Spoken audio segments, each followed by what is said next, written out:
नमस्कार, मैं हूं योगेश राणा और आइए बात करते हैं उत्तराखंड की मौजूदा राजनीति की।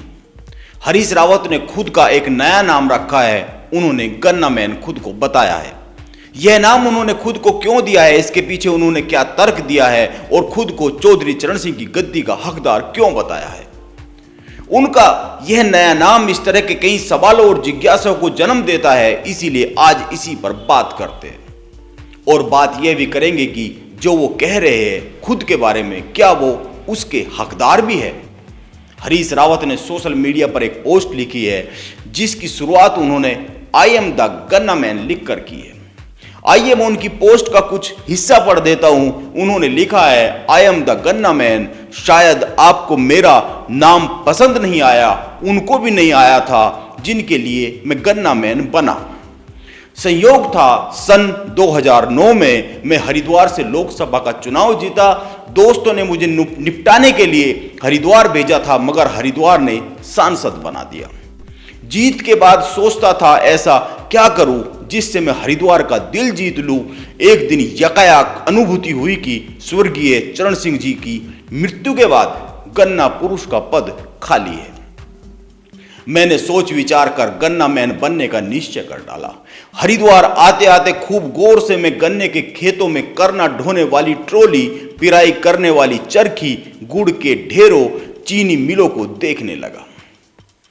अपने आप को गन्ना मैन के रूप में तैयार करने लगा। हरीश रावत ने इसके बाद जो लिखा है वो बहुत ही गौर करने वाली बात है। हिंदू और मुसलमान, दलित, सवर्ण, सबका प्यारा गन्ना, सबका दोस्त गन्ना, धर्म निरपेक्ष, जाति निरपेक्ष गन्ना। मैं जितना सोचता मन वाह वाह करता। वैसे तो मैं जिस पर बात करने वाला हूं वो यहां पर खत्म हो गई है, लेकिन मैं आगे की बची एक लाइन भी पढ़ देता हूं क्योंकि इसको लेकर मुझे एक डेटा मिला है जिस पर बात करनी जरूरी है। उन्होंने अपनी पोस्ट के अंत में लिखा है, मुझे खुशी है गन्ना मैन बनने की चाह में मैंने गन्ना किसानों के लिए बहुत कुछ सार्थक कर पाने में सफलता पाई। जय जवान जय किसान। दोस्तों, यह कांग्रेस के उत्तराखंड के सबसे बड़े नेता हरीश रावत ने अपनी पोस्ट में लिखा है। सबसे पहले यह समझना जरूरी है कि उन्होंने धर्मनिरपेक्ष जाति और निरपेक्ष गन्ना लिखा क्यों है। गन्ना निरपेक्ष होता है यह मैं मानता हूं क्योंकि वह हिंदू, मुसलमान, सिख, ईसाई सबके लिए मीठा ही होता है। ऐसा नहीं है कि किसी के मुंह में जाकर जीभ को मीठापन दे और किसी के मुंह में कड़वापन लेकर आए। लेकिन क्या गेहूं, बाजरा, अमरूद, सेब, आम, चीकू, आड़ू, चावल, सारी दालें और यहां तक कि नारियल भी निरपेक्ष नहीं होते हैं? आपने इनमें से किसी को एक धर्म के साथ एक बर्ताव और दूसरे धर्म के साथ दूसरा बर्ताव करते हुए देखा है? यह कमाल की बात है। यह ठीक है हरीश रावत ने अपने इस चुनाव को आखिरी चुनाव घोषित कर रखा है। यह भी ठीक है उनकी मुख्यमंत्री बनने की इच्छा दिन प्रतिदिन बलवती होती जा रही है। यह भी ठीक है वो अपने हाईकमान से बगैर पूछे बाबा केदार से खुद को मुख्यमंत्री बनाने की इच्छा का इजहार कर देते हैं। यह भी ठीक है वो उत्तराखंड के विकास की बात करते हैं। यह भी ठीक है कि वो अपनी ही पार्टी में कुछ लोगों को गले लगाते हैं और कुछ को गले से दूर करने की कोशिश करते हैं। सब कुछ ठीक है, लेकिन फल, अनाज और उपज को कैसे धर्मनिरपेक्ष या संप्रदाय से जोड़ा जा सकता है, यह एक सवाल बनता है। यह सच है कि उन्होंने हरिद्वार, उधम सिंह नगर और देहरादून की उन सीटों का समीकरण साधना चाहा है इस पोस्ट के जरिए जहां पर खेती किसानी से जुड़े लोग ज्यादा है, जहां पर गन्ना बेल्ट है। इनमें हिंदू, सिख और मुसलमान है, उन्हें इनको साधना है।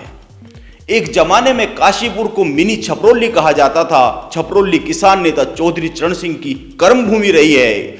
शायद इसीलिए आज हरीश रावत जी को चौधरी चरण सिंह याद आ रहे हैं। इसमें कोई बुराई नहीं है। सभी राजनीतिक लोग और राजनीतिक पार्टियां मौके के हिसाब से पूर्वजों को याद करते हैं, उनको कम या ज्यादा तरजीह देते हैं। यह परिस्थितियों पर निर्भर करता है, राजनीतिक पार्टियों और व्यक्तियों के लिए। इसमें कोई बुराई मैं मानता नहीं हूं। हरीश रावत राजनीतिक शख्सियत है, उनकी हर बात में राजनीति होनी जरूरी है। लेकिन एक सवाल यह भी है कि हरीश रावत ने खुद को गन्ना मैन की उपाधि दी है, इसकी पड़ताल जरूरी है। उनके गन्ना मैन होने की पड़ताल जरूरी है। उत्तराखंड में गन्ना क्षेत्रफल के हिसाब से सबसे ज्यादा हरिद्वार, उसके बाद उधम सिंह नगर, फिर देहरादून और नैनीताल जिले का नंबर सबसे आखिरी में आता है। मैं यहाँ पर एक टेबल दिखा रहा हूँ, इसमें 2010 से लेकर 2021 तक प्रदेश में गन्ने की पैदावार की सारणी है। आप इसको गौर से देख लें। जिस समय पर प्रदेश में कांग्रेस की सरकार रही और जिस समय पर प्रदेश में कांग्रेस की सरकार के मुखिया हरीश रावत रहे, उस समय पर उत्तराखंड में सबसे कम गन्ने की पैदावार दर्ज की गई है। यह रिकॉर्ड है। ये उत्तराखंड सरकार के सरकारी आंकड़े हैं, इनमें मैंने कोई मिलावट नहीं की है, जैसी हरीश रावत गन्ने के नाम पर धर्मों और जातियों के वोट मिलाने के लिए कर रहे हैं। ऐसा उनकी पोस्ट से लगता है, क्योंकि उन्होंने किसानों को हिंदू मुसलमान दलितों में खुद ही बांटा है। यह कमाल की राजनीति है, लेकिन आज की सच्चाई भी है। हरीश रावत जी की इस पोस्ट पर इससे ज्यादा बोलने के लिए कुछ नहीं है। मेरे पास ज्यादा और कुछ नहीं है, क्योंकि आंकड़े ज्यादा बोलते हैं, उन्हें ही बोलने दें। नमस्कार, कल फिर मिलते हैं।